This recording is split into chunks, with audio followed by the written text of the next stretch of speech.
పాకము బాగా తీగ పాకం రావాలి. ఇట్లా వచ్చింది కానీ ఇది కాదు. ఇట్లా ముద్ద ముద్ద కట్టాలి మనం నీళ్ళల్లో వేసినప్పుడు. ఇగో ఇది ఇంకా కరిగిపోతుంది. ఇట్లా కాకుండా ఇంకా ఇంకా గట్టిగా కావాలి. మరీ ముదురు పాకం కావాలి. ఇట్లా పట్టుకుంటే చేతికి రావాలి. ఇది వస్తలేదు.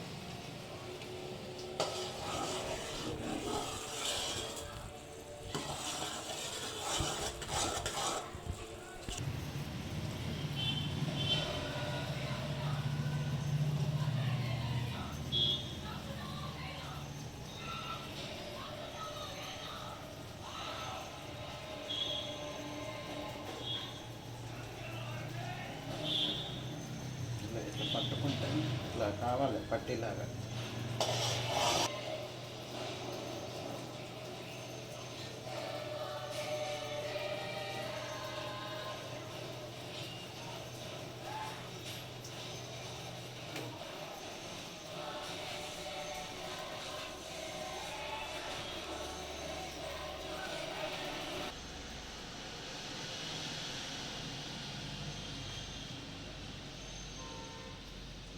ఇప్పుడు వచ్చింది.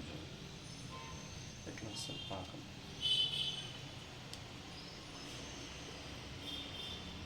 మొత్తం ఇట్లా మనం ఇట్లా ముద్ద కడితే ముద్దలాగా వచ్చేసాం.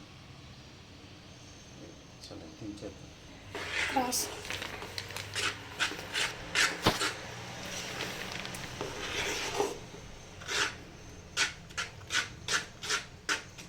కలుపుతురా విజయ్.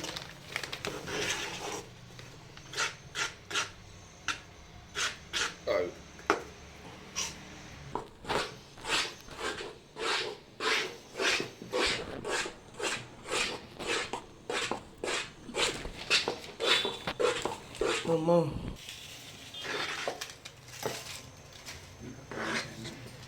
చాలా మొదట ఉండదు.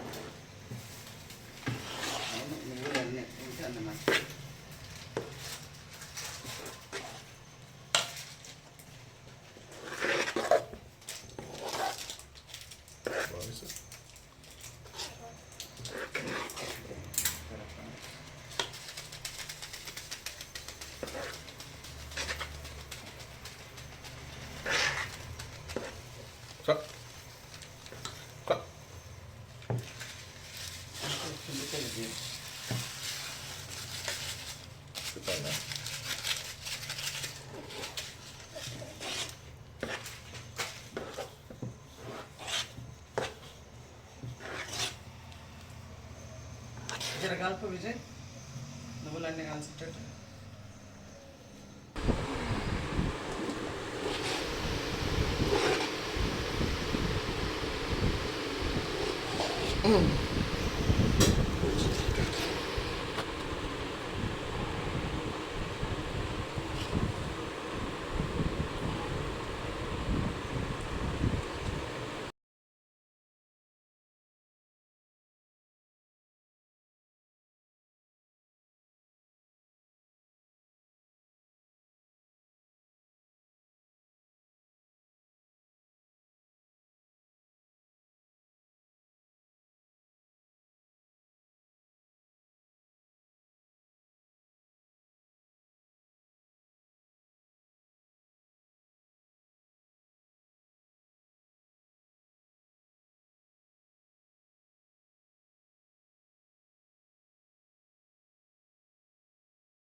చెప్పు. 2 కిలోల దొడ్డు బియ్యం. దొడ్డు బియ్యం అంటే కొత్త బియ్యం అయినా బాగుంటాయి, లేదంటే అవి లేవు అంటే రేషన్ బియ్యం తీసుకోవాలా, మంచిగా వస్తాయి కొత్త బియ్యం. కానీ అసలు యాక్చువల్గా అయితే కొత్త బియ్యంతోనే చేస్తారు ఈ దినాలల్లో, ఎందుకంటే అన్ని కొత్త పంట వస్తుంది కాబట్టి అరిసెలు కొత్త బియ్యంతో చేస్తారు. సరే మనకు ఆ కొత్త బియ్యం దొరకకపోతే రేషన్ బియ్యంతో చేయడం మరీ మంచిది. కాబట్టి 2 కిలోలు బియ్యం ఒక 24 అవర్స్ 24 గంటలు నానబెట్టుకోవాలా. నానబెట్టుకొని అంటే ప్రతి పూట పొద్దున్న నానబెట్టేస్తే మధ్యాహ్నం మళ్ళీ వాటిని కడిగి ఆ నీళ్ళన్నీ తీసేసి మంచి వేరే నీళ్ళు పోసి మళ్ళీ నానబెట్టుకోవాలి. అట్లా ఒక 4-5 సార్లు కడుక్కుంటూ 24 అవర్స్లో తీసుకెళ్ళి మంచిగా మెత్తగా మనం మిక్సీలో కానీ లేకపోతే గిర్నీకి కానీ వేసుకోవచ్చు. వేసుకొని మెత్తగా ఉండాలి. తర్వాత ఈలోగా పిండి పచ్చిగా ఉన్నప్పుడే 2 కిలోల బియ్యానికి 1.5 కేజీ బెల్లం 1.5 కేజీ బెల్లం నేను తీసుకున్నా. అంటే మీ టేస్ట్ని బట్టి మీరు ఇది ఎక్కువ తీయగా కావాలనుకుంటే 2 కిలోలకు 2 కిలోలు తీసుకోవచ్చు, కానీ అది ఎక్కువ అయిపోతుంది. కాబట్టి 2 కిలోలకు 1.5 కేజీ బెల్లం సరిపోతుంది. తర్వాత పాకం పట్టేటప్పుడు ముదురు పాకం రావాలా. అంటే మనం ఒక పాకం పట్టేటప్పుడు ఒక గిన్నెలోకి వేసి చూస్తూ ఉండాలి. ఎట్లా అంటే ఆ గిన్నెలో నీళ్ళల్లో వేసి చూస్తూ ఉన్నప్పుడు మనకు ఆ పాకము ఇట్లా గట్టిగా నీళ్ళల్లో వేసినా కానీ ఇట్లా గట్టిగా ఉండకట్టాలన్నమాట. అది కరెక్ట్ పాకం, తీగ పాకం వచ్చేదాకా దీన్ని మనం పాకం పట్టాలి. అప్పుడు ఇది పర్ఫెక్ట్గా వస్తున్నట్టు. అప్పుడు ఆ పాకం వచ్చేటప్పుడే అందులో నెయ్యి, తర్వాత ఇలాచీల పొడి వేసుకోవాలి. వేసుకున్న తర్వాత అందులో నువ్వులు కలుపుకునే వాళ్ళు నువ్వులు కూడా కలుపుకోవచ్చు, లేదంటే నువ్వులు ఇట్లా పైనుంచి అద్దుకొని కూడా పైనుంచి అద్దుకొని ఇట్లా మనము ఇట్లా దాన్ని ఇట్లా ఉల్లెలు కట్టేసేసి నువ్వులు అద్ది ఇట్లా మనం దాన్ని ఇట్లా వెడల్పుగా కూడా చేసి చేసుకోవచ్చు. దాని తర్వాత నూనెలో కాల్చుకోవటమే. కాల్చుకొని ఇట్లా ఒత్తుతూ ఉంటే మనకు ఆయిల్ దీనికి పట్టుకోకుండా ఉంటుంది అన్నమాట. అంతే, చాలా సింపుల్ ప్రాసెస్ ఇది. కానీ పిండి మాత్రం మంచిగా మెత్తగా గ్రైండ్ చేసుకోవాలన్నమాట. మిక్సీలో పట్టి మనం జల్లించుకోవాలి, మెత్తగా ఉండేటట్టు జల్లించుకోవాలి. గిర్నీకి పట్టినా అంతే. పచ్చి బియ్యం మరి అంటే బియ్యం ఎట్లా ఉండాలంటే కొంచెం మనం ఇట్లా అంటే చేతికి తేమ తలగాల, తడి తలగాల, అట్లా ఉన్నప్పుడు బియ్యం పట్టేయాలి. అప్పుడు మనకు పర్ఫెక్ట్గా వస్తుంది. మొత్తం ఎండిపోయాక చేయకూడదు, బియ్యము పాడైపోతుంది అసలు. ఎండిపోయిన పిండి వెంటనే తేగానే ఇక్కడ ఒక దిక్కు పాకం పడుతుంది, పాకం రెడీ అయిపోయినప్పుడు బియ్యం కూడా రెడీగా ఉండాలి. అప్పుడు వెంటనే ఇందులో వేసి ఒకళ్ళు వేస్తూ ఉండాలి, ఒకళ్ళు కలుపుతూ ఉండాలి. ఇద్దరు ఉండాలి.